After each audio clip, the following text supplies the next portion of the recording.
February is Heart Awareness Month, so to help you with your health, we have Dr. Jose Mejia from the Austin Diagnostic Clinic today to talk to us about a heart condition called cardiac arrhythmia, which, as the name suggests, is an irregular heartbeat. Thanks for joining us this morning. Happy to do it. That's a very broad description. Give us the specifics of heart arrhythmia. Well, it's basically divided into three broad categories. One, your heart rate is either very slow or you're being blocked, what we call heart block or bradyarrhythmias, or your heart rate is going very fast, and this could be the upper part of the heart, which is called supraventricular arrhythmias, or the bottom part of the heart, what we call ventricular arrhythmias, or you have isolated beats that come early in the cardiac cycle. The most common will be the premature ventricular beats or atrial beats.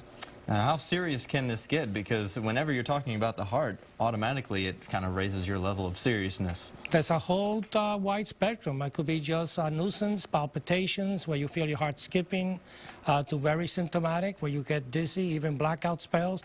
In worst case scenario, you collapse and die suddenly.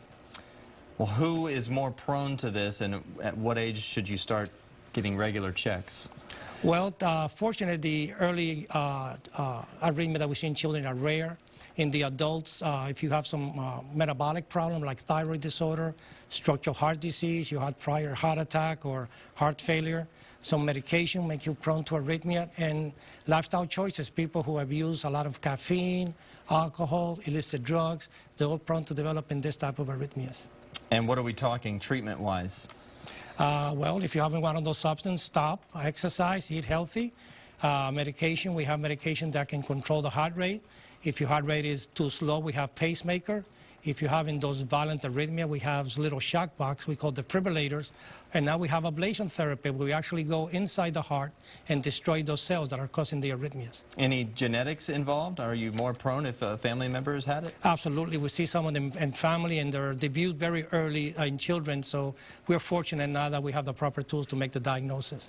All right. Thank you very much for joining us today. Have your red on for Heart Awareness Month. Dr. Jose Mejia talking about cardiac arrhythmia. Thank you. Thank you.